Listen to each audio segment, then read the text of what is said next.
हाँ सुबह में पढ़ा दिया अलग बात है। देखिए आज हम लोग टॉपिक है मलय साहब का डायरी, ठीक है। डायरी पढ़ना हम लोग को मलय साहब का। पाठ का नाम है हंसते हुए मेरा अकेलापन। मतलब सबसे पहला जो प्रश्न है आपका VBI हुआ है, डायरी क्या है, डायरी क्या होता है। देखिए डायरी क्या होता है, किसी व्यक्ति का जो साहित्य होता है ना, उसमें जो डायरी होता है उसमें लोग दैनिक अनुभवों को लिखता है। दिन पर दिन जो हम काम करते हैं ना, उसका जो दैनिक अनुभव होता है उसी को हम लोग लिखते हैं किसमें, डायरी में। डायरी में क्या होता है, दैनिक अनुभव लिखते हैं, जिसमें झूठ की कोई गुंजाइश नहीं होती है। सच लिखना है आपको, अपने बारे में, आज के बारे में जो बीता है अपने बारे में लिखिए, उसमें झूठ का कोई गुंजाइश नहीं है। सच लिखना है आपको, बस आज के बारे में लिखिए, फिर कल के बारे में लिखिएगा। इसमें पक्षपात नहीं कीजिएगा कि हम क्या है, हम कहीं पर गलती की हैं उसको भी लिखेंगे, अच्छा काम किए हैं उसको भी लिखेंगे। डायरी दर्पण की तरह होता है, आईना। आईना कभी झूठ नहीं बोलती है। आप मुस्कुराइएगा तो मुस्कुराएगा, रोइएगा तो रोएगा। उसी प्रकार से डायरी होती है दर्पण की तरह, जो हम अनुभव करते हैं उसको उसमें लिख देते हैं, ठीक है। इसे पढ़कर पाठक लेखक निजी जीवन, हाँ इसे पढ़िएगा ना, कोई भी आदमी का जो डायरी होगा उसको पढ़िएगा तो उसके निजी जीवन के बारे में पता चलेगा। पर्सनल जीवन जो होता है ना, उसका पर्सनल लाइफ, उसके बारे में वो लिखता है। जैसे हम डायरी अगर लिख रहे हैं तो उसमें हम अपने पर्सनल जीवन के बारे में लिखेंगे, ठीक है। अगला है, डायरी का लिखा जाना क्यों मुश्किल है। क्या आपको पता है इस दुनिया में जो लोग होते हैं ना, अपनी सच्चाई को बताने में बड़ा बहाने ढूंढते हैं कि कैसे सच्चाई को बताएं, और झूठ को छुपाने का और गलती को छुपाने का वो तरीका ढूंढते हैं कि कैसे हम गलती को, झूठ को छुपाएं। देखे हैं कि नहीं दिख रहे हैं ऐसा। मतलब कोई भी आदमी चाहता है कि अपने गलती को दिखाए, सबको नहीं चाहता है। सब लोगों की मेंटेलिटी होती है गलती को छुपा ले, सही वाला चीज़ को दिखा दे। तो डायरी में हम लोग क्या लिखते हैं, सच की झूठ, सच लिखते हैं। तो सच लिखना इतना संभव तो नहीं होता है, इतना आसान तो नहीं होता है, इतना माने कठिन कार्य होता है। तो कोई भी आदमी हाँ डायरी लिखना नहीं चाहता है। क्यों? क्योंकि डायरी लिखना एकदम कठिन कार्य है, क्योंकि इसमें आदमी सच्चाई को लिखता है, इसमें झूठ की कोई गुंजाइश नहीं होती है ना। इसमें अपनी मानसिकताओं को, अपनी भावनाओं को, अपने विचारों को बिना किसी मिलावट के लिखा जाता है ना। क्या लिखा हुआ है, डायरी किसी व्यक्ति के जीवन का दर्पण होता है, जिसमें वो अपनी मन की बातों को कागज पर उतारता है। डायरी खुद के लिए लिखी जाती है, दूसरों के लिए नहीं। अपनी मानसिकता, भावनाओं और विचारों को इसका रूप दिया जाता है।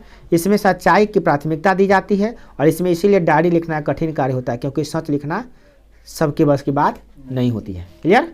डायरी लिखना क्यों कठिन है, क्योंकि इसमें सच्चाई होती है। एक शब्द में कहे तो क्या कहेंगे, क्योंकि सच्चाई होती है और सच लिखना बहुत ही कठिन होता है। सच्चाई, आदमी जो होता है ना, एक सच्चाई को जी रहा होता है। जैसे अभी आप यहाँ पर हैं, सर्दी की मौसम है, एग्ज़ाम नज़दीक है, आप तैयारी अभी हिंदी का एक बार रिवाइज कर रहे हैं। तो ये क्या हुआ, ये सच्चाई है, यथार्थ है, और इसको आप जीते भी हैं, अभी जी भी रहे हैं, और इसको भोग भी रहे हैं, इस समय को भोग भी रहे हैं। इसलिए यथार्थ माने होता है सच्चाई। सच्चाई को लोग जीता भी है और भोगता भी है। तो इस वाक्य को आपको बताना है। तो कैसे लिखा, देखिए। प्रस्तुत पंक्तियाँ हमारे पाठ्य पुस्तक दिगंत भाग 2 में संकलित मलयज द्वारा रचित हंसते हुए मेरा अकेलापन से ली गई है। यह एक डायरी साहित्य है। इसमें 10 मई 1878 की मुख्य बातें यह है कि 1978 की मुख्य बातें यह है कि आदमी यथार्थ को जीता ही नहीं है बल्कि यथार्थ को रचता भी है। मनुष्य जीने के लिए हमेशा संघर्ष करता है, और इन संघर्षों को यथार्थों के सहारे ही जीवन जीता है, और वह इन यथार्थों का भोग भी करता है, और इसके दौरान यथार्थ को रचता भी है। लेखक ने बहुत ही कम शब्दों में जीवन के गूढ़ रहस्यों का वर्णन किया है। देखिए आदमी जो जीवन जीता है ना, इसमें देखा जाए तो खुशियाँ की जो पल होती है बहुत कम होती है। आदमी खुश बहुत कम होता है। हर समय देखा जाए तो कहीं ना कहीं किसी न किसी से दुखे होता है। घर पर थे तो दुख, यहाँ पर आए तो दुख, आने में दुख, जाने में दुख। देखा जाए तो दुखों का एक सागर है। दुनिया क्या है, दुखों का एक सागर है। उसमें खुशी की कभी कभी बूंद छलक उठती है, कभी कभी बूंद टपक पड़ती है, किसकी, खुशी की। तो आदमी जो जीता है तो एक यथार्थ को जी रहा है, सच्चाई को जीता भी है। मतलब कष्ट को सहता है, उसको जीता है, अपने जीवन को आगे बढ़ाता है, और उसको भोगता भी है, यथार्थ रचता भी है। जानिए जो आप अभी कर्म कीजिएगा उसका फल आपके इतिहास में डायरी में लिखा जा चुका है। जो आप कर्म कर रहे हैं ना, उसका फल आपको डायरी में लिखा गया, उसका फल आपको मिलेगा। बात समझ में आई? मतलब आपने जो कर्म किया है उसका फल आपको अब मिलेगा। कब मिलेगा, कैसे मिलेगा? तो आपने जो कर्म किया है उसका फल मिलेगा। चलिए देखिए पीछे जगह है, देखिएगा पीछे, देखिए पीछे है जगह, बैठने वाला है, बैठिए। देखिए तो आगे कर लीजिए पेज को, हो जाएगा सर। हो जाएगा। चलिए अब देखिए दोनों लेट क्या कर दिया जी, हम 5 मिनट अपने लेट हो गए हैं। देखिए लाइव चल रहा है, टाइम बहुत बढ़ रहा है, नेट चल नहीं रहा, हम करे सो करे क्या, कहे तो भाई नेट नहीं चल रहा है, ऐसा है कि हम वहाँ से स्टॉप हटाते हैं। आज नेट ही नहीं चल रहा था ठीक से, बिल्कुल कट जा रहा था बार बार, है ना, बात समझ रही ना, तो अच्छा से नहीं जा रहा था टेस्ट आज, इसी कारण से हम वहाँ से अच्छा भी 1 घंटा पढ़ाना ही था किसी तरह से, अब चले या ना चले 1 घंटा दे सकते हैं, उससे ज़्यादा नहीं। तो देखिए इसमें अगला क्वेश्चन तो क्या हो गया, इसमें यथार्थ को जीता भी नहीं है रचता भी। तो सच्चाई अभी तुम जैसे जी रहे हो ना, तो ये तुम्हारा इतिहास में लिखा जा रहा है ये चीज़, तुम्हारे डेट जैसे तुम जो हो अभी, आज 18 तारीख है, 18 जनवरी 2021 है, और अगर अभी 2 बजकर अगर मान 3 बजकर अभी 40 मिनट हो रहा है, या 45 मिनट या 50 मिनट हो रहा है, तो तुम्हारा इतिहास में ये हो गया कि 2 बजकर तुम 50 मिनट पर ये चीज़ सीखे हो। अब वो तुम बदल नहीं सकते हो, यथार्थ को तुम भोग रहे हो, सच्चाई को अभी भोग रहे हो, और यथार्थ रच दिए क्या कि तुम आज 3 बजकर 50 मिनट पर क्या पढ़े हो, तो यह चीज़ पढ़े हो, तो यथार्थ रचा गया कि नहीं रचा गया, फिक्स हो गया कि नहीं हो गया। मान लिया हम कोचिंग नहीं आए, हम रह गए घरे सो गए, तो यथार्थ तुम रच लिए क्या, तुम एक तो काम कर रहे हो कि सो रहे हो, और एक सोना का तुम यथार्थ इतिहास में लिखा गया कि तुम इतना तारीख को इतना बजे सो रहे थे। यथार्थ को रचता भी है इंसान, जीता ही नहीं है रचता भी है, समझ में आया। इसीलिए कहा गया इसमें, लेखक कहे हैं कि आदमी यथार्थ को जीता भी है और रचता भी है, ठीक है। चलिए अब अगला क्वेश्चन क्या है, हंसते हुए मेरा अकेलापन का अगला क्वेश्चन देखिए क्या है, ग्रुप में भेज चुके हैं। क्वेश्चन नंबर 6 क्या देखिए, ख नहीं टिक लगाए हुए, देखिए टिक लगाए हुए ख, तब चलिए अगला देखिए, सब नहीं समझा रहे हैं, सिर्फ जो टिक लगाए हैं वही समझा रहे हैं, ठीक है।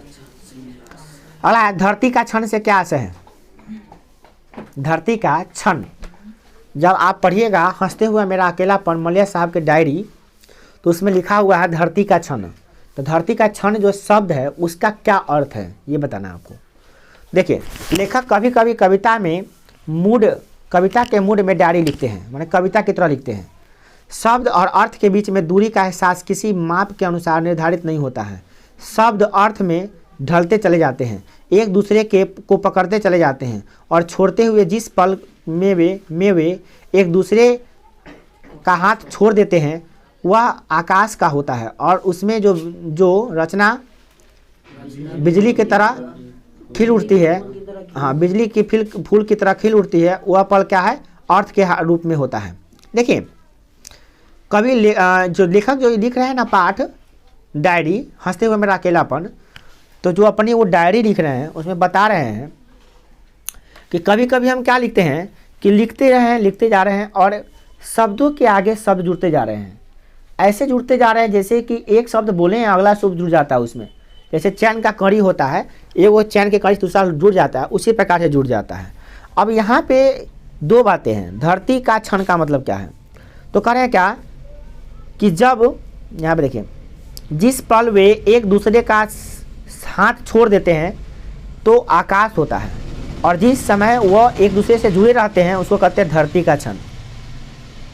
मतलब लेखक ये कहना चाह रहे हैं धरती का क्षण का मतलब यह है कि जब हम लिखते रहते हैं और शब्द वही लिख रहे हैं जो हम चाहते हैं, जो अर्थ देना चाह रहे हैं, तो हम कहते हैं कि ये धरती का क्षण है। माने हम जो बोलना चाह रहे हैं वही लिख रहे हैं, यानी जो हम लिख रहे हैं वही बोलना चाह रहे हैं और वही अर्थ दे रहा है। वो 2 बातें हैं, एक जो हम लिख रहे हैं और एक अर्थ क्या दे रहा है। तो अगर हम लिख रहे हैं अर्थ वही दे रहा है जो हम लिख रहे हैं, तो ये कहता है धरती का क्षण, इसको कभी कहते क्या, धरती का क्षण। आज जब हम लिख रहे हैं वो अर्थ छोड़ देता है, लिख कुछ और रहे हैं उसका अर्थ कुछ और निकलने लगता है, तो उसको कहते हैं सर क्या, आकाश का क्षण। नहीं ये नहीं कहते हैं, बिजली के फूल की तरह खिल जाती है। हाँ मतलब कि अच्छा से समझ में आ जाती है, ये बताना चाह रहे हैं। वो तो एग्जाम्पल है, वो बिजली का कोई फूल होता है सर, मतलब इसका मतलब क्या? इसका मतलब है कि ये लेखक बताना चाह रहे हैं कि जब हम कुछ लिखते हैं और उसका अर्थ सही समझ में आ जा रहा है तो हो गया आपका क्या, धरती का क्षण। सर कहने का कवि का समझाने का तरीका है, माने कवि लपेट माने ऐसे हम लोग सीधे कह सकते हैं कि जब हम जो लिख रहे हैं वो समझ में वही ना अर्थ दे रहा है। हम लिख रहे हैं कि वह एक कंजूस है, तो आप यही समझ रहे हैं, वही बता रहे हैं शॉर्ट में, वो तो बता रहे हैं हम कि अगर हम लिख देते हैं कि सोहन एक कंजूस है लिखे, तो सोहन एक कंजूस है, तो अगर अर्थ आप भी यही अर्थ समझ रहे हैं कि लिखे हैं वही अर्थ समझ रहे हैं सोहन एक कंजूस है, तो इसका मतलब धरती का छन हुआ ये, ठीक है, ये जो हुआ धरती का छन हुआ। बट हम बोले कुछ सोहन एक नादान व्यक्ति है, सोहन एक नादान व्यक्ति है। तो सोहन एक नादान व्यक्ति, तो नादान किस में कर रहा है नादानी? पढ़ने में नादानी कर रहा है कि काम में नादानी कर रहा है कि किस काम में नहीं बच रहा है? अर्थ कुछ भी हो सकता है, तो उसका अर्थ कुछ हो रहा है, तो उसको नहीं कर रहा है धरती का छन, उसको आकाश का छन कर रहा है, इस टाइप का कर रहा है। तो लेखक अर्थ मैंने कह रहे हैं कि अर्थ अगर समझ में वही चीज़ आ रहा है जो हम लिख रहे हैं, तो धरती का छन है, बस उसका नाम लिख दिया है और कुछ नहीं। आपको परीक्षा में आएगा तो लिख दीजिएगा कि कवि यह कहना, लेखक यह कहना चाहते हैं कि जो हम कभी कभी लिखते हैं तो वो कविता की भावना में लिखने लगते हैं, और जब वो लिखते हैं जो चीज़ है वही उसका अर्थ निकलता है, तो धरती का छन हो जाता है। कभी इसी को कभी हाँ, तो धरती का छन नहीं होता है, सीधी बात, बस इतनी बात समझाना है। तो धरती का छन क्या होता है ये समझाना था। अगला है रचे हुए यथार्थ और भोगे हुए यथार्थ में क्या संबंध है? आपको हम उसी समय से बता रहे हैं। यथार्थ माने क्या होता है? सच्चाई। यथार्थ माने क्या होता है? सच्चाई। सच्चाई माने क्या? वास्तविकता। तो एक रचे हुए यथार्थ होते हैं और एक भोगे हुए यथार्थ होते हैं। रचे हुए यथार्थ क्या होते हैं? जो आप कर दिए काम को, जैसे आपने एक पुस्तक लिखी, उस पुस्तक में एक नई कविता लिखी या कहानी लिखी, आपने एक कहानी उसमें लिख दिए और उस कहानी से कुछ आदमी को शिक्षा मिल रही है, तो आपने इतिहास रच दिया, ठीक है। अब उस कहानी को पढ़ के कोई दूसरा कहानी लिख दे उसी आधार पे, तो वो भोगा हुआ यथार्थ हुआ, रचा हुआ यथार्थ नहीं हुआ। रचा हुआ यथार्थ हुआ कि हम अगर लिखें एक कहानी अपनी सोच से, अपनी समझ से, कोई चीज़ हम पढ़ें, देखें, समझें, उसको लिख दिए, तो एक नई इतिहास को जन्म दिए, हम एक नई रचना को जन्म दिए, एक नई कहानी को लिखे। ये किसी का रीमेक नहीं है, ये एकदम डबिंग किया हुआ नहीं है, एकदम प्योर हुआ ये, इसको मैंने लिखा, यथार्थ, ये रचा हुआ यथार्थ हुआ, ठीक है। भोगा हुआ यथार्थ दूसरा हुआ। देखिए तो यहाँ पे क्या कर रहे हैं, रचे हुए यथार्थ तथा भोगे हुए यथार्थ में बहुत गहरा संबंध है। क्या संबंध है? हर आदमी अपना यथार्थ रचता है और उसे यथार्थ का एक हिस्सा दूसरे को दे देता है। आदमी उस संसार को रचता है जिसमें वो जीता है, और उसे भोगता है जिसमें वो रचे हुए यथार्थ को क्या कहते हैं, और उसे भोगता भी है। उसे रचे हुए यथार्थ और भोगे हुए द्वंद्वात्मक रिश्ता है। उसके बाद होगा, उसके बाद होगा, हाँ उसके बाद है ना एक लाइन, हाँ, हुए यथार्थ में द्वंद्वात्मक रिश्ता है। यह एक अस्तित्व, एक का अस्तित्व दूसरे पर आश्रित होता है। देखिए जब कभी भी आप जी रहे होते हैं ना, जी रहे होते हैं, तो आप एक यथार्थ को जी रहे होते हैं। जैसे अभी एक यथार्थ को आप जी रहे होते हैं, जी रहे हैं, और आपने जो कर्म किया वो दूसरों के लिए छोड़ के जा रहे हैं, तो वो क्या हो गया, आप उसी समय मतलब एक भोगा हुआ यथार्थ हुआ। क्या यहाँ पे कह रहा है जी, दो गो यथार्थ है, भोगा हुआ यथार्थ, एगो रचा हुआ यथार्थ में क्या अंतर है, क्या कह रहा है? देखे तो यहाँ से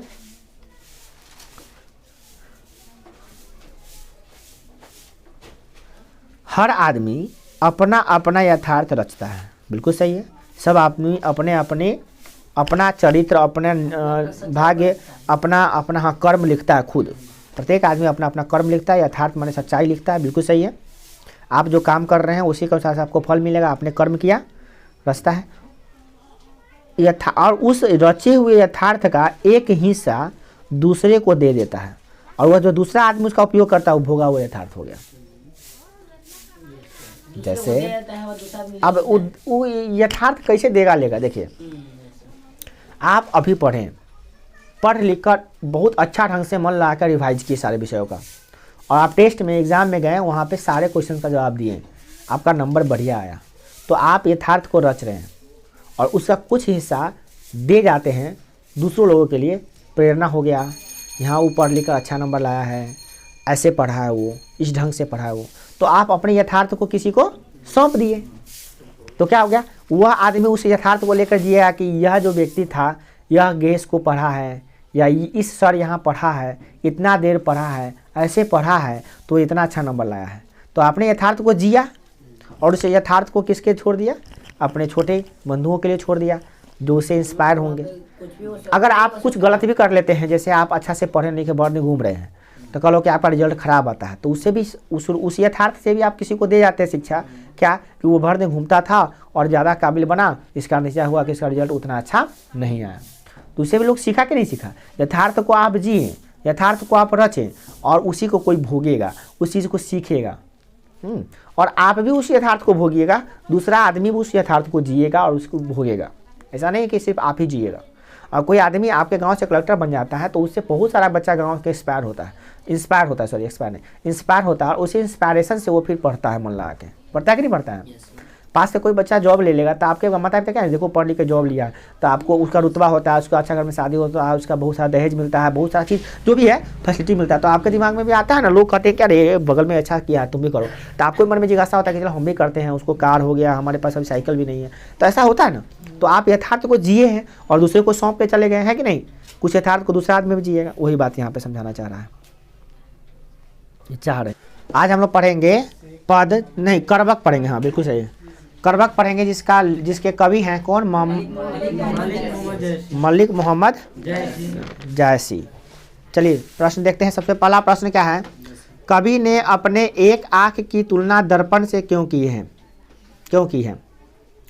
तो मलिक मोहम्मद जो जैसी अपनी एक आँख की तुलना न दर्पण से की है, आखिर क्यों किए हैं, क्या कारण है? तो इसकी का जवाब लिखना है। देखिए, दर्पण निश्चल स्वभाव का होता है, दर्पण कभी भी झूठ नहीं बोलता है, हमेशा सच बोलता है।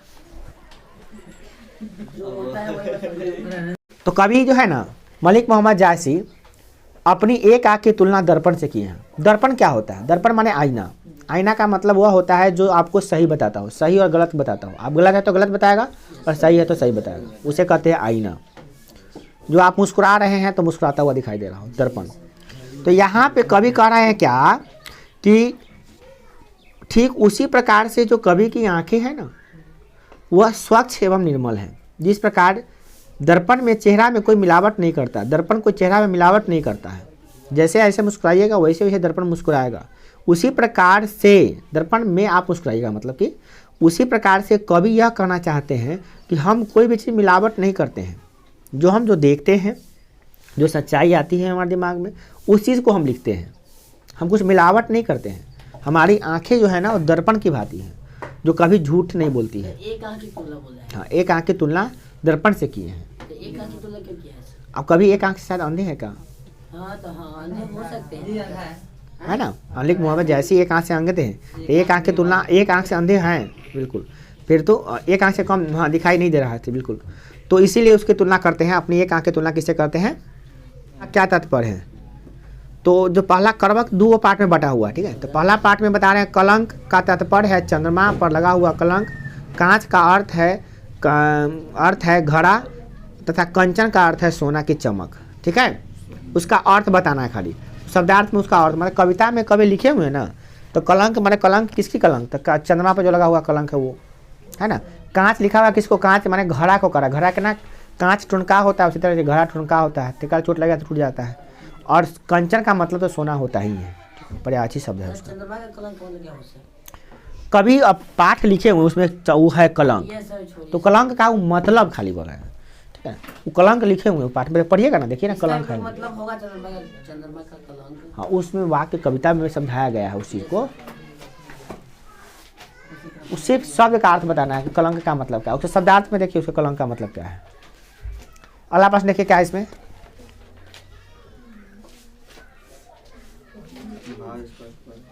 भाव स्पष्ट करना है।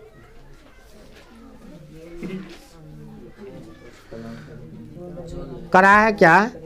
जो लाही असही धाम न होई तो लाही सुगंध बरसाई न सोई। इसका मतलब क्या है?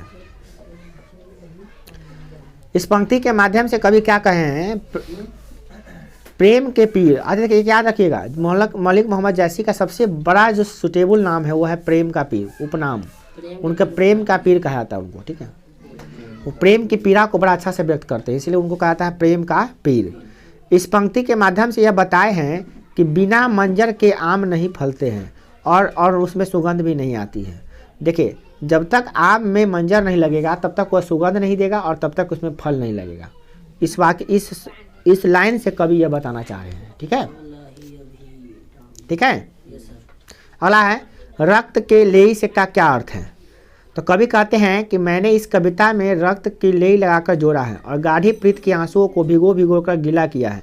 इस प्रकार मैंने प्रेम की कथा को पूर्ण किया है। आप जब पढ़िएगा इस पाठ को तो आपको पता चलेगा ये जो पाठ है यह प्रेम के बारे में लिखा गया है। और किससे किसके प्रेम के बारे में लिखा है कौन बताएगा? इसमें किसके प्रेम के बारे में बताई गई है? नहीं लैला मजनू, नहीं, ये राजा बेट अंदाजिया मार रहा है। राजा रतन सिंह के हाँ, राजा रत्नसेन और पद्मावती के। पद्मावती के, यस सर, फिल्म है ना? राजा रत्नसेन और उसकी रानी कौन? पद्मावती का जो है उसी के प्रेम को दर्शाया गया है ना। चलिए, हाँ, अजमेर के शासक थे राजा रत्न, है ना। अगला देखिए, दूसरे करवक का भाव सौंदर्य स्पष्ट कीजिए। तो दूसरा जो करवक का जो दूसरा पार्ट है उसका अर्थ बताना है। तो मलिक मोहम्मद करवक दो भाग में बटा हुआ है। ऊपर जो लिखा हुआ है उसको कहते हैं प्रथम करवक, दूसरा का द्वितीय करवक। तो द्वितीय करवक में क्या कहें कवि कि कवि सृष्टि के बारे में रचना चर्चा किए हैं कि हमारा जो संसार है वो कैसा है। यह कहे हैं कि वे अपने रक्त और लेई से कवि की पंक्ति को जोड़े हैं, नहीं, कविता की पंक्ति को जोड़े हैं। किसको जोड़े हैं? कविता की पंक्ति को जोड़े हैं तथा अपने आंसुओं से सींच कर उसे पद्मावती और राजा रत्नसेन के प्रेम को लिखे हैं। और कहते हैं कि जिस प्रकार फूल सूखने के बाद भी खुशबू बिखेर देती है उसी प्रकार से उनकी जो साहित्य है उनके मरने के बाद भी लोग पढ़ेंगे। देखिए, अजमेर के जो शासक थे राजा रत्नसेन और उनकी जो पत्नी थी जिनका नाम है पद्मावती, उनका जो प्रेम था उस प्रेम में जितनी पवित्रता थी, जितनी सच्चाई थी, जितनी हकीकत थी, जो दर्द था, उसको कवि जो है ना बड़ी ही मार्मिक ढंग से प्रस्तुत करने का कोशिश किए हैं। और वो जो कविता लिखे हैं कौन? करवक। तो उस करवक कविता में उनके प्रेम को बड़े ही अच्छे ढंग से लिखे हुए हैं। और वो कविता को अगर सही ढंग से पढ़ के अर्थ समझा जाए तो उसमें रोना आ जाता है। ठीक है, मतलब कि उसमें अपनी आंसुओं से सींचे है उसको, अपनी खून से सींचे है उसको। क्या बोल रहे हैं कवि कि अपने आंसुओं से सींच कर उसको मैंने लिखा है। मतलब कि कविता इतनी साधारण नहीं है, उस कविता को पढ़ने के बाद रुला देगी आपको कविताएं। देखिए, कविताएं की जो पंक्ति आप कोई आके पढ़े और पढ़ के आप रो दीजिएगा तो उसको कहते हैं कि आंसुओं से सींची हुई कविता है। कोई लाइन है, कोई कहानी है या कोई कविता, उसको पढ़े, आप उसको पढ़े जैसे पढ़े बस रो दिए आप। इसलिए नहीं कि आंख में दुखाने लगा, इसलिए कि आपका हृदय दुखने लगा। मतलब आपको आंसुओं से कभी तो वो जो चीज़ इमोशनल चीज़ लिखे हैं, कभी जो चीज़ लिखे हैं भावुकता भावना वाली चीज़ें, तो उसमें वो रोए होंगे खुद। उसको आंसू जब लिखता है ना आदमी तो उस भावना को लेकर लिखता है। जब कोई मूवी देखते हैं तो कोई एक्टर जब आपके सामने आता है और कोई एक्टिंग करता है वो रोने लगते हैं, ये जान लीजिए वो एक्टर मतलब ऐसा एक्टिंग कर रहा है कि आपको रुला दिया। वो उसको एक्टिंग करने में भी उतना दर्द का एहसास हुआ होगा। हंसते हंसते करेगा तो थोड़ी ना आप रो दीजिएगा ऊपर, उस पर रोने वाला उसका भावना लाना पड़ता है। सब कैसे लाता होगा? हाँ, उसको वही तो एक्टर है, वो लाना सीख लिया तो आप एक्टर हो जाइएगा। एक्टर है आप, एक्टर में क्या होता है वही गुण होता है कि किसी भी भावना को तुरंत ला देता है। तो बताइए, तो उसमें जो आप कोई एक्टर जो है ना आपको कोई बात बोला आप रोने लगे, या कोई भी चीज़, कोई भी नायक है, कोई भी प्रदर्शक है जो आपके सामने प्रदर्शन किया रोने लगते हैं आप, इसका मतलब उसमें ज़रूर रोने का वो एहसास किया होगा उस चीज़ को, तभी वो ऐसा एक्टिंग किया होगा तब आप रोए हैं।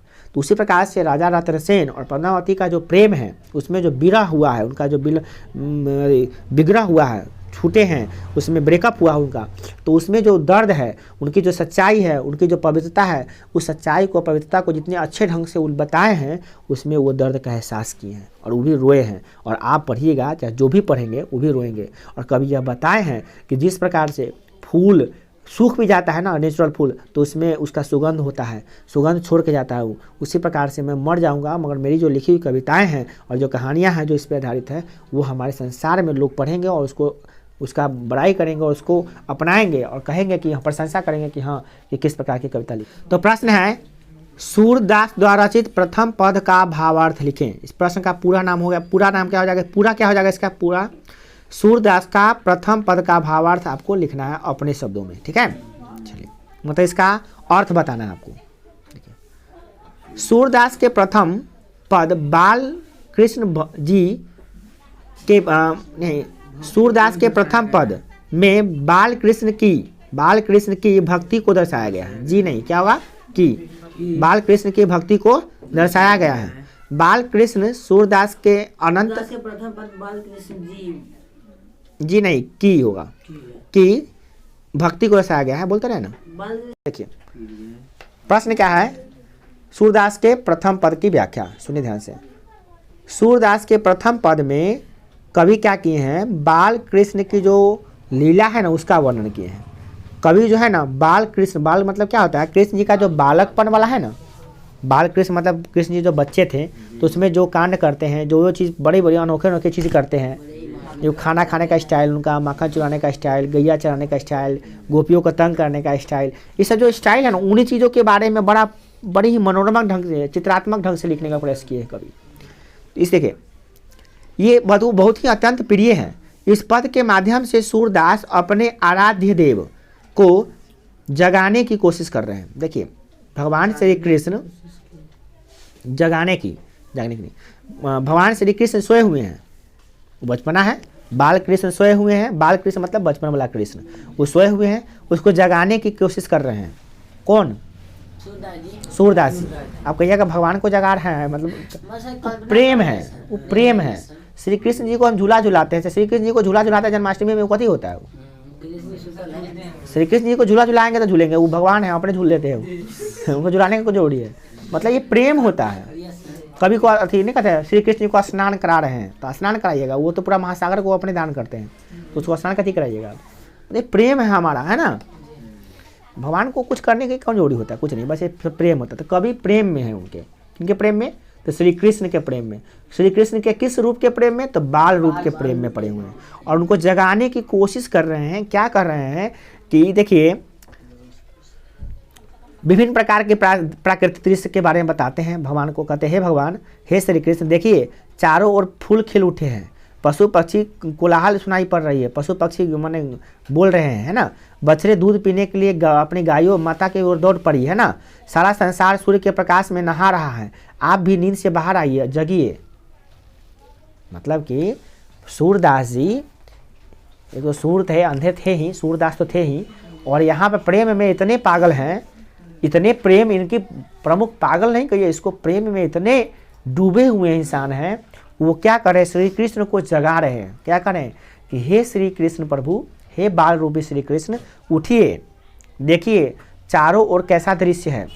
पहले कह रहे हैं क्या कि फूल खिल उठे हैं, पक्षी पशु जो है ना अपनी आवाज़ को दे रहे हैं, मतलब चहचहा रहे हैं, अपनी आवाज़ निकाल रहे हैं, है ना, सब कोलाहल कर रहे हैं। और हाँ, बछड़ा जो है वो दूध पीने के लिए दौड़ पड़ा है सुबह सुबह, है ना, कि उसका दूध दुहाएगा, और गाय का, इसलिए दौड़, अपने दूध पीने के लिए वो दौड़ चुकी है ना।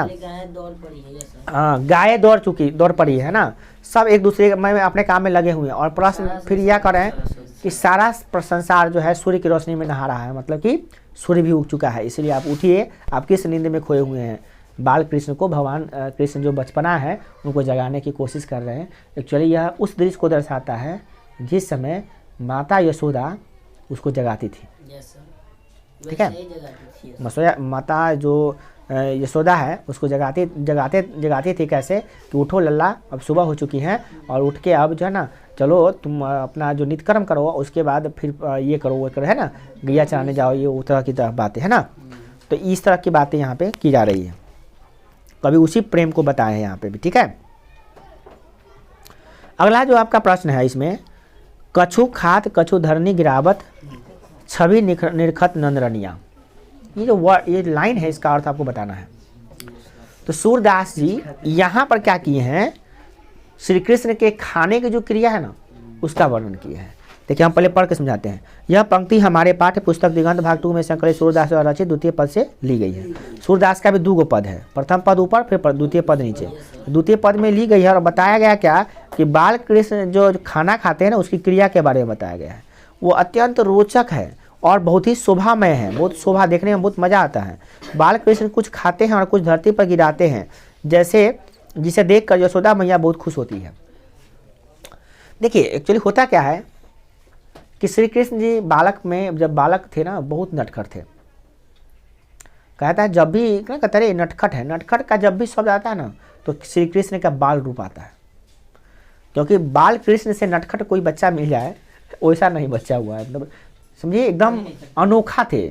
उनकी जो बालकपन थी ना वो बड़ी मधुर थी, बहुत ही स्वच्छ थी, बहुत ही पवित्र थी, और बहुत ही भगवान का बालकपन है बहुत ही मायामय था एकदम। ऐसी ऐसी माया करतब करके देखे हैं, बचपन में देखते करते हैं। श्री कृष्ण लीला देखे होइएगा तो देखे होइएगा कि बचपन में ऐसा ऐसा कांड कर देते हैं जो आदमी जीवन भर में नहीं कर पाता। भगवान श्री राम जी धरती पे आए थे, परशुराम जी भी आए थे, बहुत सारे भगवान तो 10 अवतार लेके चले गए, परंतु जो कृष्ण जी का जो अवतार था वो जो अवतार था काफ़ी अजीब है। इसमें 16 कलाओं से निपुण दिखाया गया। श्री कृष्ण जी 16 कलाओं में निपुण थे, भगवान श्री राम 14 कलाओं में निपुण थे। सिर्फ 2 कला उसको नहीं आती थी, उनको छल बल छल कल छल नहीं आता था उनको। हाँ, उनको तो बहुत। तो ये जो खाना खाते हैं ना, तो यशोदा मैया जो है ना तरह तरह के खाना, मिश्री मलाई तरह तरह के खाना जो लेके इनको खिला रहे, दही मिश्री ये रंग बिरंग के खाना, 56 रंग का भोज रखा हुआ, रंग बिरंग के खाना। राजा थे, नंद राजा थे ना, ग्वालियर के राजा थे, तो खाना का मतलब तरह तरह का, मतलब 56 भोग करने का मतलब ये होता है कि तरह तरह के व्यंजन पकवान वहाँ पड़े हुए हैं। बट उनको जो है क्या क्या अच्छा लगता है आपको बताया गया है, माखन मछली अच्छा लगता है उनको, है ना। तो उसके बारे में अगला पढ़ेंगे हम लोग वाक्य। बट यहाँ पे क्या कहा गया है कि खाते हैं ना, तो खाते ठीक से नहीं है, भागते इधर उधर हैं, खाते हैं कुछ धरती पर गिराते हैं, नटखट नटखट चलते हैं, खाते हैं गिराते हैं। तो उसको देख कर ना जो यशोदा मैया है, हाँ, जितनी रंग की रानियाँ हैं उसमें यशोदा मैया चाहे उनकी जितनी रानियाँ हैं सब जो है ना बड़ा पुलकित होती है, खुश होती है देख देख कर कि वाह कितनी अच्छी दृश्य है ये बच्चा। यार यही बात की बात है, इसी बारे में बताया है कभी। उसके बाद क्या देखिए,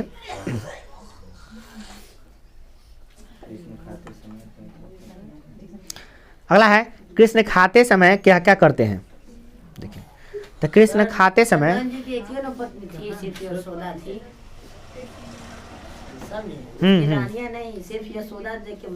हाँ उसकी, हाँ बिल्कुल बिल्कुल सही है आज, हाँ बिल्कुल सही कर रहे हैं कि उनकी एक ही रानियाँ थी, रानियाँ पर कर रहे हैं, रानी थी वो यशोदा मैया है ना, जो काफ़ी प्रसन्न होती थी देख देख, है ना। अगला प्रश्न देखिए, कृष्ण खाते समय क्या क्या करते हैं। क्वेश्चन नंबर 6 है, क्वेश्चन नंबर 6। कृष्ण खाते समय क्या क्या करते हैं। तो कृष्ण खाते समय बहुत नखरे दिखाते हैं, और कुछ खाते हैं तो कुछ धरती पर गिराते हैं। खाने में भी विभिन्न प्रकार के स्वादिष्ट व्यंजन हैं, परंतु उनको क्या क्या चीज़ अच्छा लगता है, दही मिश्री और मक्खन ही अच्छा लगता है। और साथ ही खाते समय मुख में लगे जूठन उनकी सुंदरता को और बढ़ा देती है ना। माखन दही और मिश्री खाने में उनको बहुत अच्छा लगता है, दूध का बना हुआ प्रोडक्ट उनको बहुत अच्छा लगता है ना। और बड़ा चाव से खाते हैं, और खाते समय सबसे अच्छा क्या लगता है, जब खाते हैं तो जूठा लगा के रखते हैं ना शरीर पे, तो वो उनकी सुंदरता को और बढ़ा देती है, जो देखने में और ज़्यादा सुंदर लगने लगते हैं। ठीक है, तो यही बात को यहाँ पे बताए हैं। कभी मतलब यहाँ पे आप लिखना चाहिए तो कैसे लिखिए एग्जाम में, तो कभी कृष्ण खाते समय क्या क्या करते हैं, तो वही बात, श्री कृष्ण खाते हैं तो बहुत नखरे दिखाते हैं, बहुत नटखटपन वाला व्यवहार करते हैं। उनकी माँ उनके पीछे पीछे दौड़ती है, उनको खिलाते हैं। आप बड़ा करना है तो बड़ा भी कर सकते हैं इसको। उसकी माँ उनको खाने के लिए दौड़ती है और वो आगे आगे भागते हैं, और कुछ धरती पर गिराते हैं, कुछ खाते हैं, बहुत ही तंग कर देते हैं अपनी माँ को। और माँ उनकी तंग नहीं होती एक्चुअली, वो देखने के बहुत खुश होती है और बहुत मुस्कुराती है जब वो खाते हैं। तो अपने जूठन को जो जूठा जो है ना, जो खाते हैं तो कुछ शरीर पे मुँह पर लग जाता है, तो उससे उसकी सुंदरता और बढ़ जाती है। हाँ, उसको आप अपनी भाषा में सजा के लिख सकते हैं। अगर 5 नंबर में पूछेगा तो 2 नंबर में ही पूछने का चांस बनता है इसका मगर। ठीक है, तो ये भी पाठ आपका तुलसीदास जी द्वारा रचित पद के बारे में हम लोग पढ़ने जा रहे हैं। तुलसीदास के बारे में थोड़ा समझ लीजिए। तुलसीदास राम भक्त हैं, उनके आराध्य देव राम जी हैं। सूरदास वाला में कृष्ण जी थे। ठीक है, दोनों में अंतर समझ लिए मैंने। रामचरितमानस की रचना भी की, और एक बहुत ही एक ऋषि मुनि की तरह इनको ज्ञान आता है। रामचरितमानस जब पढ़िएगा तो तुम्हें पता चलेगा कि इनकी जो विद्वता है वो बड़ी ही प्रखंड है, बहुत बड़े विद्वान मानेगा तुलसीदास अपने देश की। तो अब गोस्वामी तुलसीदास के बारे में थोड़ा हम लोग पढ़ते हैं, और इसका प्रथम पद के बारे में जाने जाते हैं। ठीक है, पहला प्रश्न यही है, प्रथम पद के बारे में बताइए। तो प्रश्न क्या है, प्रथम पद करा है, गोस्वामी तुलसीदास जी प्रथम पद के माध्यम से जगत जननी माता सीते के से अनुनय विनय करते हैं और कहते हैं कि हे माता, मुझे मेरे दुख दर्द को मेरी भक्ति को श्री राम तक पहुंचा दो तथा इस दुख भरे संसार से मेरे जीवन की नैया को भवसागर पार करा दो। साथ ही श्री कृष्ण राम के प्रति अपनी भक्ति भावना को प्रदर्शित किए हैं। सीधी बात देखिए, तुलसीदास जी बड़े तेज प्रवृत्ति के यहाँ पे बुद्धि को प्रदर्शित कर रहे हैं। देखिए, वो श्री राम को अपनी भक्ति बताना चाहते हैं, श्री राम को यह कहना चाहते हैं, हे प्रभु, आप मेरे दुख दर्द को मिटा दीजिए और इस जो कष्ट वाला संसार है इससे हमको मुक्ति दिला दीजिए और इस सांसारिक मोह माया से हमको भवसागर पार करा दीजिए। मतलब हमको अपने शरण में ले लीजिए, हमको जो सच्चाई है वहाँ पर पहुँचा दीजिए, जो जहाँ पे वैकुंठ है वहाँ पे ले जाइए, हमको निज धाम में पहुँचा दीजिए हमको, ताकि हम वहाँ पे आके सुख समृद्धि को प्राप्त कर सकें और आपकी भक्ति कर सकें। सुख समृद्धि नहीं, आपकी भक्ति कर सकें, अपने शरण में ले लीजिए हमको। परंतु एक बात देखने को मिल रहा है कि ये जो तुलसीदास हैं वे स्वयं राम को नहीं कह रहे हैं, माता सीते से कहवा रही हैं। अब ऐसा क्यों कर रहे हैं तुलसीदास जी? ऐसा क्यों कर रहे हैं कि अपनी बात को, अपनी सिफारिश को स्वयं श्री राम से न कहकर सीते मैया से कह रही हैं, क्योंकि सीता राम जी का प्रिय है कौन? सीते मैया। तो कवि सोचते हैं कि क्यों न सीते मैया को ही अपना साधन बनाया जाए, है ना। और उन्हीं से ये अनुनय विनय करते हैं कि हे माता सीते, आप मेरी भक्ति को, आप मेरी ललसा को, आप मेरे अनुरोध को भगवान श्री कृष्ण तक पहुंचा दीजिए, आग्रह करते हैं उनसे। ठीक है, तो प्रथम पद में वो सीता मैया से ही अनुनय विनय करते हैं। क्लियर? दूसरा पद के बारे में क्या लिखा हो देखिए, दूसरे पद में तुलसीदास जी बड़े ही कार्मिक नहीं होगा, यहाँ पे कारुणिक होगा। क्या होगा? कारुणिक एवं मार्मिक ढंग से। कारुणिक हम लिखा, जब भी लिखाते हैं क्या, कारुणिक और मार्मिक, छोड़िए क्या लिखा, छोड़ दिए, ये ध्यान रखें। दूसरा प्रश्न उसका, कारुणिक और मार्मिक का मतलब क्या होता है? पाठ में नहीं है ये सब प्रश्न। नहीं, पाठ में क्यों रहेगा प्रश्न? दूसरा पद का अर्थ बताए हुए हैं हम। अच्छा, अलग से लिखा है। हाँ, अलग से उसका अर्थ समझिए, हाँ। दोनों पद का अर्थ बताए हुए हैं, तो दोनों पद का अर्थ समझ आइएगा ना, तो कोनो प्रश्न का उत्तर दे दीजिएगा आप। तो दूसरा पद का अर्थ क्या है देखिए, दो वर्ड को समझ लीजिए पहले। कारुणिक और मार्मिक का मतलब क्या होता है? कारुणिक मतलब जिसमें करुणा हो, दया हो, और मार्मिक माने क्या होता है? जिसमें ममता हो। जिसमें ममता हो उसे मार्मिक कहेंगे, जिसमें ममतत्व की भावना आती हो, जिसमें करुणा की भावना आती है उसे क्या कहते हैं? कारुणिक है। ये दोनों चीज़ों का समावेश किए इसमें। क्या कहते हैं तुलसीदास जी? माता सीते से रो कर यह आग्रह करते हैं। प्रभु श्री राम के तो देखिए, माता सीते से कर रहे हैं तो माता यहाँ पे आ गया तो ममता की भावना आनी चाहिए, और रो का विनय कर रहे हैं तो करुणा हो गया, कारुणिक हो गया। नहीं, करुणा आ रहा है कि नहीं? यार तो ठंडा लगेगा, ठंडा किसी का थोड़ी ना होता है। देखिए, ये भी स्टाइल है ना। चलिए देखिए अगला क्या, इसमें क्या बता रहे हैं? रो कर आग्रह कर रहे हैं कि हे माता, इस कलयुग में चारों ओर पाप ही पाप हैं, सभी बुरे कर्मों में लगे हुए हैं। मैं भी नीच कर्मी हूँ, परंतु मैं इस कुकर्म से ऊपर उठकर भगवान की भक्ति भावना में डूबना चाहता हूँ। इसलिए कृपया करके क्या कीजिए कि आप मेरे हृदय की बात को श्री राम तक पहुँचा दीजिए। कृपा सिंधु राम मुझे इस दरिद्रता से जरूर निकालेंगे और मुझे प्रभु श्री राम की भक्ति का भीख मांगने आया हूँ। वहाँ पे कह रहे हैं, देखिए क्या कह रहे हैं कभी दूसरे पद में अपने आप को बिल्कुल दीनहीन और दरिद्र बताए हैं। कभी अपने आप को, खुद को क्या बताएं? मैं दीन हूँ, हीन हूँ, कुकर्मी हूँ और नीच हूँ। और क्या कह रहे हैं अपने बारे में?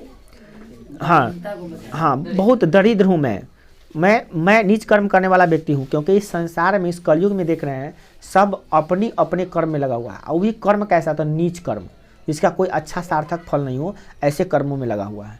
कोई आदमी सार्थक कर्म नहीं कर रहा है, कोई भी भगवान की भक्ति सच्चे मन से नहीं कर रहा है। जो कर रहा है वो दिखावा के लिए कर रहा है, सब एक दूसरे के छल कपट में डूबा हुआ है, सब अपने स्वार्थ को देख रहा है। तो ऐसे कर्म में मैं नहीं फंसना चाहता हूँ। हे माता सीते, मैं तो इस धरती पर जन्म ले चुका हूँ, अब जैसा सोसाइटी है वैसा हम भी कुकर्मी हैं। परंतु आप कृपा सिंधु श्री राम को मेरी बात को पहुंचा दीजिए कि हमें इस नरक से निकाल दे, मुझे अपनी भक्ति प्रदान करें, मुझे वह ज्ञान दे ताकि मैं उनकी भक्ति में डूबा रहूं। ऐसी सामर्थ्य हमें प्रदान करें, ऐसी शक्ति हमें प्रदान करें।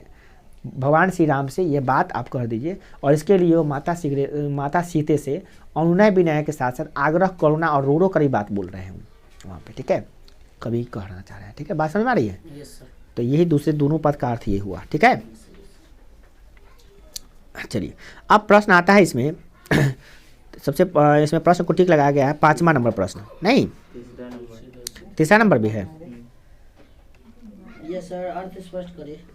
नाम लय भरे उधर एक प्रभु दासी दास कहार। चलिए कहार है? हाँ, चलिए प्रश्न है, नाम लय भरे उदर एक प्रभु दासी दास कहाई। देखिए कह रहे हैं क्या, कहाई है कि अब दासी दास जब रहेगा ना तो समझ जाइए तुलसीदास का ही है। दासी दास रहे।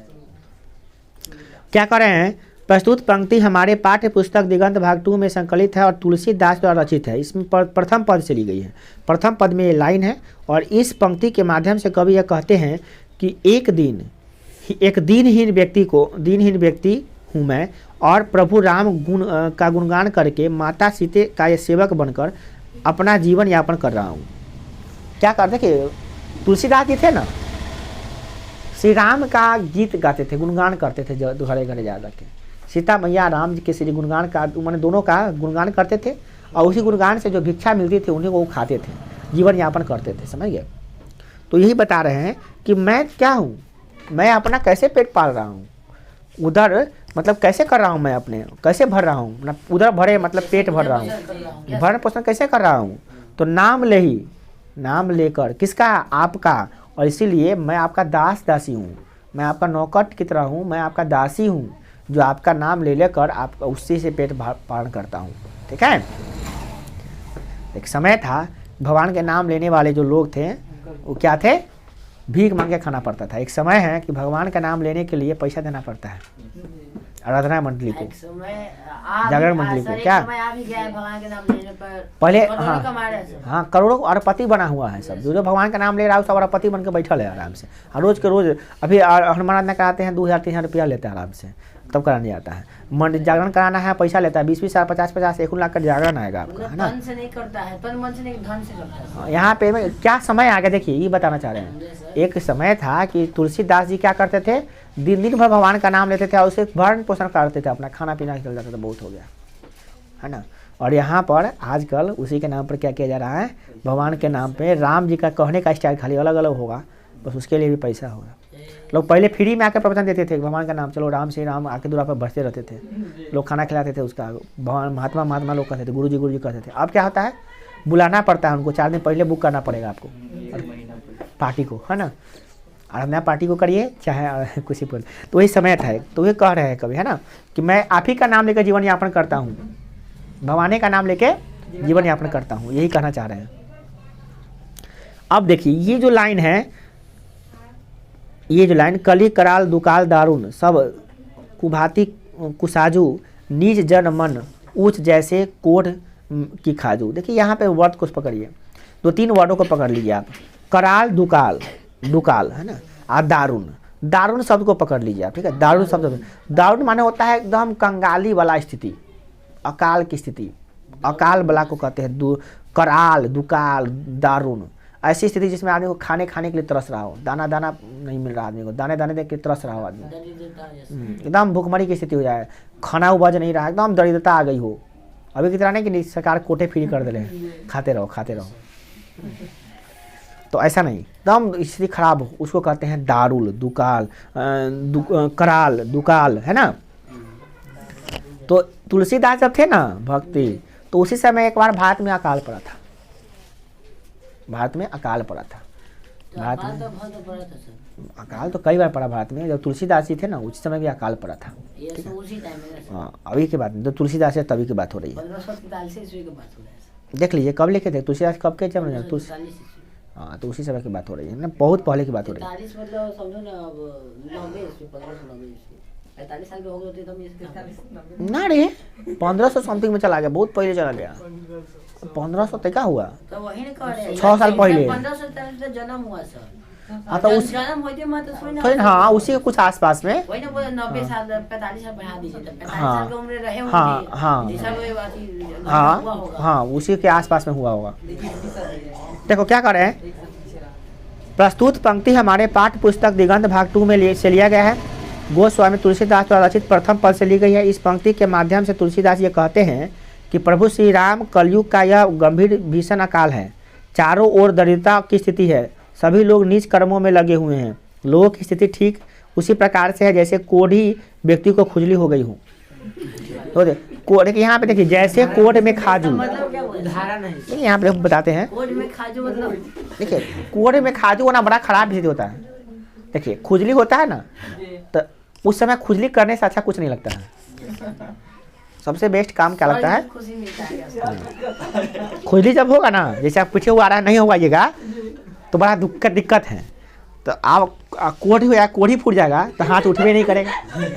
अब खुजली कोढ़ी आप देखिए, अब ऐसे ना आदमी को जरा खुजली हो रहा है, कोढ़ी फूट गया हो, हाथ उठा नहीं सकता है, खुजली हो रहा है, कैसा मन होगा उसका, एकदम बेकार स्थिति। सर इसका मतलब क्यों बता रहे हैं? जब कहे इसलिए बता रहा है कि आदमी को ऐसा की स्थिति हो गया है।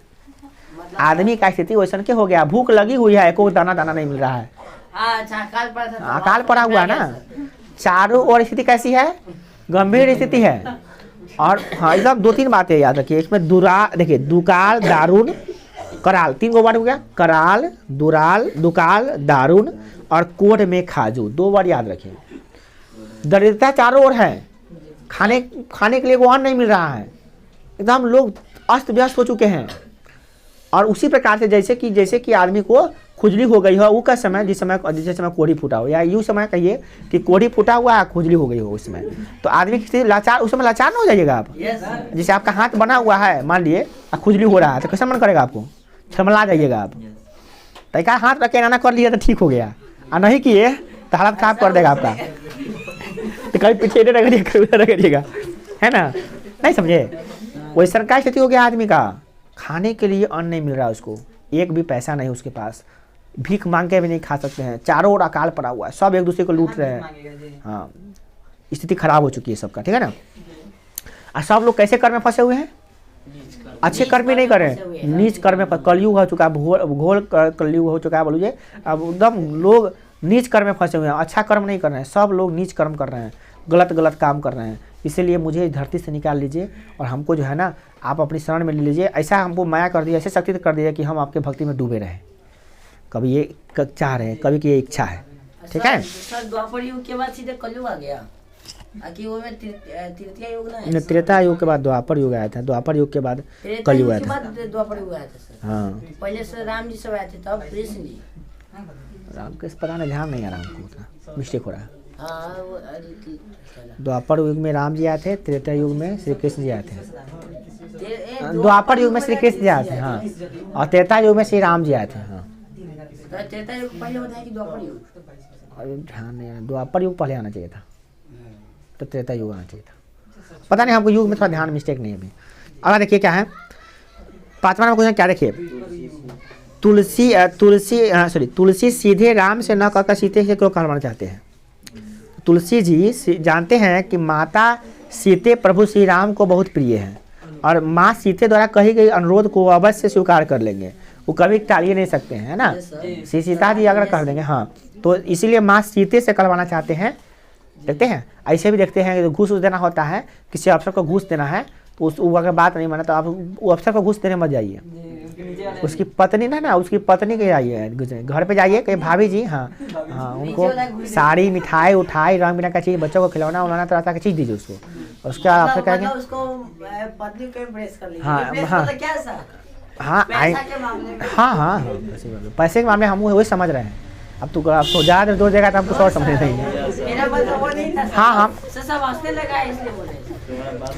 आप देखिए हम समझ नहीं रहा। अब देखिए, अब जब वहाँ पे जैसे कि कोई कर्मचारी हैं तो आप उनसे अगर बात नहीं बन रही है, ऑफिस से क्या आने का घर आने का समय हो गया, तो उससे कुछ मिनट पहले पहुँच जाइए और वहाँ पे जाइए और उनके लिए कुछ सामान वामान लेके जाइए और कुछ पैसा से दिए, तो पत्नी को दीजिए तो काम जल्दी आपका हो जाएगा। कि पत्नी खुश हो गई तो अजी उनका काम थोड़ा करने दीजिए, कहे लटका के रखे, वो साइन करना तो है, कर दीजिए, बेचारा गरीब खुद से आके बैठे हुए हैं। वो कह लाओ कर देते, तू घरे पहुँच गया, लाओ घरे तक पहुँच गया है लाओ कर देते हैं, है ना। आई मीन कह रहे हैं, समझ रहे हैं ना।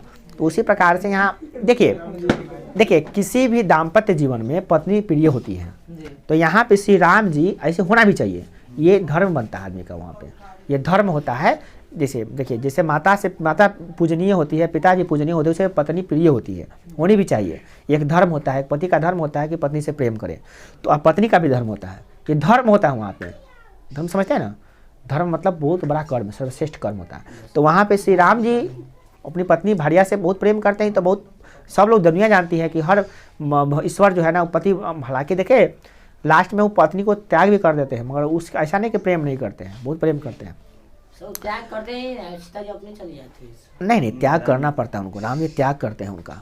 धरती में हो जाती है। नहीं वो तो बाद में जब देखते हैं कि कहते हैं इस धरती पे मेरा कोई चारा नहीं है माँ, इस धरती पे, तब नहीं आके वो चले जाते हैं कि तुम अपने को गोद में ले लो माँ हमको, तब नहीं आते हैं। आके वैकुंठ तो सब जाते हैं, सब जाए करते हैं। रामायण के बाद सब लोग तो अमर होके आए थे, तो कैसे रहेंगे अमर? तो मरते तो थोड़ी ना मर सकते हैं, तो फिर चले गए जहाँ से आए थे। जवान हो सकते हैं तो विष्णु जी बने राम जी तो अवतरित न हुए थे, जितने लोग थे अवतार लिए थे रावण को मारने के लिए। चलिए अगला देखिए, इसमें क्या है।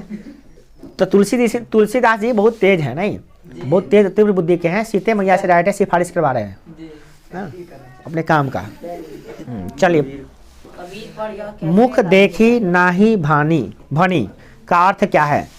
कबीर मतलब कबीरदास सर। नहीं कभी नहीं ना, कभी पर यह कैसे लागू होता है? कभी ना होगा, देखिए तक कभी होगा, प्रश्न लिखे ना। कबीरदास के बारे में बताया हुआ तुलसीदास। अच्छा हाँ, अरे गलती हो गई। मुख देखी नाही भनी का अर्थ क्या है? कबीर दास यहाँ पे होना चाहिए, कोई बात नहीं, हम लोग इसे समझ लिए। कबीर दास पर यह कैसे लागू होता है ना, कबीर जी पर यह कैसे लागू हो रहा है?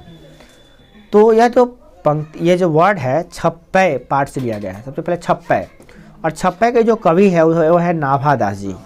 और नाभादास जी यहाँ पर कबीर दास जी के बारे में बताए हैं। क्या बताए हैं? मुख, इसका अर्थ क्या लिखा गया इसमें? मुख देखकर बात करने की बात कही गई है। कबीर जी किसी का मुख देखकर वर्णन नहीं करते हैं। उन्हें सच कहने की तनिक भी, वह सच कहने में तनिक भी संकोच नहीं करते थे। पंडित मौलवी समाज के मतभेद को पैदा करते हैं। पंडित हो या मौलवी, समाज में क्या करते हैं? मतभेद फैलाते हैं। कबीर जी पूरी मानव जाति को एक ही धर्म समझते हैं, और इस प्रकार यह कथन कबीर जी पर लागू होता है। देखिए, मुख देखी नाही भनी, मुख देख के हम पंचायती नहीं, मुख देख के बात नहीं कहते हैं। अच्छा नहीं कि हिंदू है तो हिंदू के बड़ाई, मुस्लिम है तो मुस्लिम का। वो पंडित और मौलवी करते होंगे। पंडित किसका बड़ाई करते हैं? हिंदुओं का, और मौलवी किसका बड़ाई करेंगे? मुस्लिमों का। परंतु कबीर जी ऐसी बात नहीं करते हैं, मुख देख के बात नहीं करते हैं, वह मानवता की बात करते हैं, साईं बाबा की तरह बात करते हैं। वो ये नहीं कहते हैं कि हिंदू है, हाँ सबका मालिक एक कहते हैं। वो ये नहीं कहते हैं कि हिंदू है तो हिंदू के सामने हिंदू का वर्चस्व बताएं, उसकी प्रमुखता को बताएं, और जब मुस्लिम है तो मुस्लिम की प्रमुखता को बताएं। वो ऐसी बातें उसमें नहीं है। कभी सच कहने से तो इनको डरबे नहीं करते हैं। कबीर दास जी हमेशा सच बोलते हैं, चाहे किसी को करवा ही भले क्यों नहीं लगे, सच तो सच ही होता है। वही सच को बताते हैं, और बताते हैं कि ईश्वर किस तरह से एक है, किस तरह से हम उनके संतान हैं, वो बताने की कोशिश की है अपने पाठ में।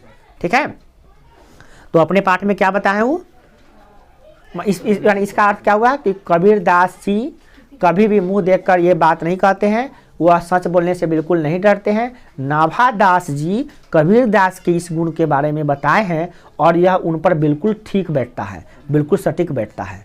यह बात कबीर दास के लिए बिल्कुल सही लिखे हैं वो, नहीं समझे? अगर अपनी भाषा में अगर आपको ये लिखना हो तो कैसे लिखिएगा? नाभादास जी बड़े ही अच्छे ढंग से कबीरदास के गुण को बताए हैं। वो बताए हैं कि कबीरदास जी सच बोलने से बिल्कुल नहीं डरते हैं। वह मुंह देखकर किसी धर्म की व्याख्या नहीं करते हैं, वह सिर्फ अपना सच्चाई को जानते हैं, सच्चाई को बताते हैं लोगों को सामने। मुंह देखकर तो पंडित और मौलवी बताया करते हैं। हिंदुओं का वर्चस्व हिंदू पंडित बताते हैं और मुस्लिमों का वर्चस्व जो है मौलवी बताते हैं, वो कबीर जी नहीं करते हैं।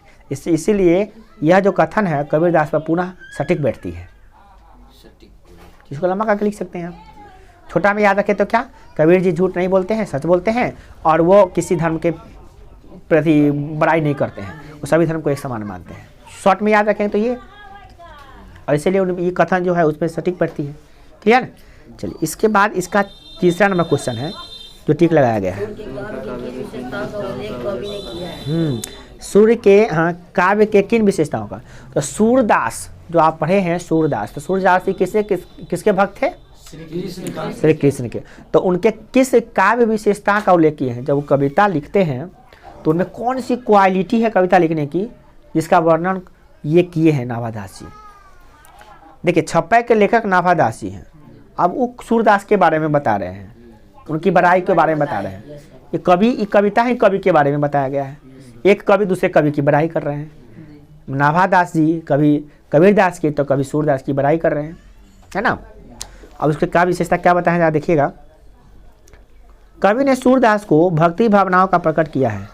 सूरदास जी श्री कृष्ण के जन्म से लेकर स्वर्ग की लीलाओं तक गुणगान किए हैं। उनकी रचनाओं में गोपी गोपियाँ का संवाद बहुत ही अद्भुत तरीके से दर्शाए गए हैं। सूरदास जी श्री कृष्ण के परम लिखिएगा, परम भक्त थे।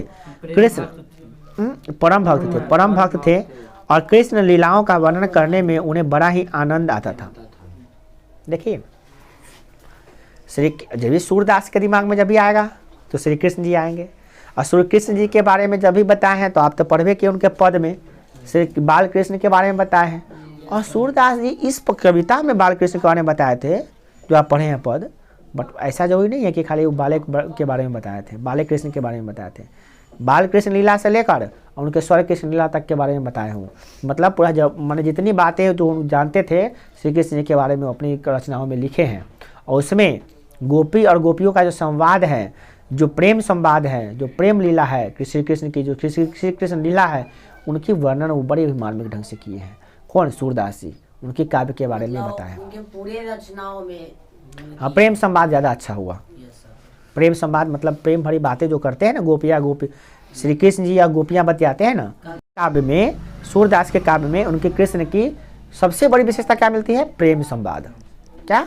प्रेम संवाद। और उसी पर यहाँ पर नाभादास जी फोकस किए हैं, उसके बारे में ज़्यादा महत्व बताए हैं। ठीक है, चलिए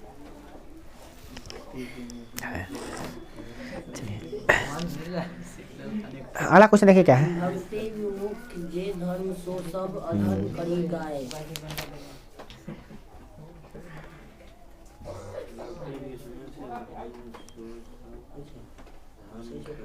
देखिए भक्ति, हाँ तो दिखाई नहीं दे रही थी। भक्ति विमुख जे धर्म सो सब अधर्म करी गए, इसका अर्थ बताना है।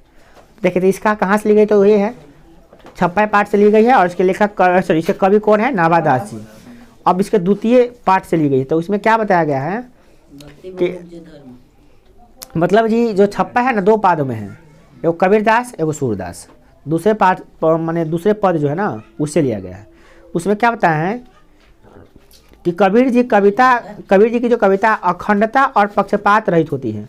उन्हें परम भक्त की विमुख धर्मों की उन्होंने परम भक्त के विमुख धर्मों की व्याख्या की है। वे ऐसे धर्म की व्याख्या किए हैं जो जन कल्याणकारी एवं भक्ति मार्ग पर आधारित है। इसमें दो लाइन छोड़ दी है, विमुख की व्याख्या किए हैं, नहीं व्याख्या किए हैं लिखना चाहिए यहाँ पे।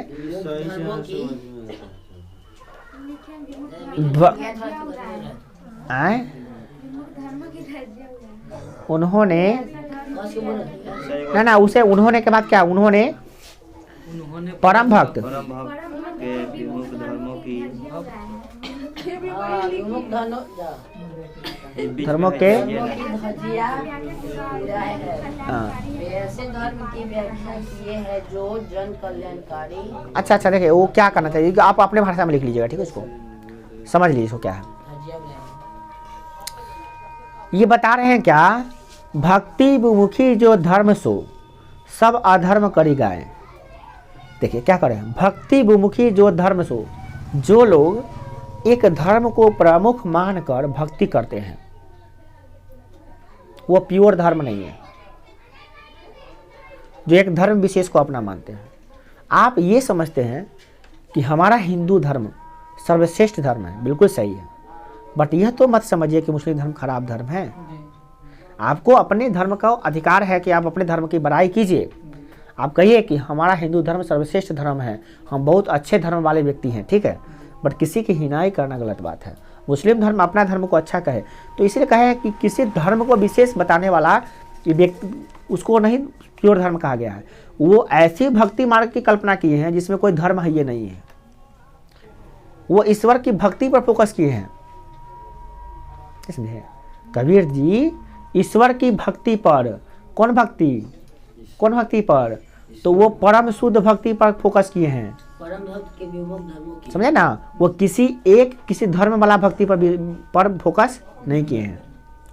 तो आप कह सकते हैं इस भक्ति के माध्यम से नाभादास जी यह बताते हैं कि कबीर दास जी किसी धर्म विशेष के कवि नहीं थे, वो किसी धर्म विशेष को अच्छा नहीं मानते थे, वो उनके नज़र में सभी धर्म समान था, वो सब एक जैसा, सभी धर्म को एक जैसा मानते थे, और उनके हिसाब से भक्ति करने के लिए किसी धर्म को अपनाने की ज़रूरत नहीं है।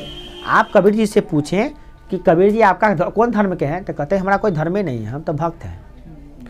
किसके भक्त हैं? अल्लाह के कि ईश्वर के? तो अल्लाह ईश्वर क्या होता है, वो तो एक ही है, आप जो मान लीजिए, है ना।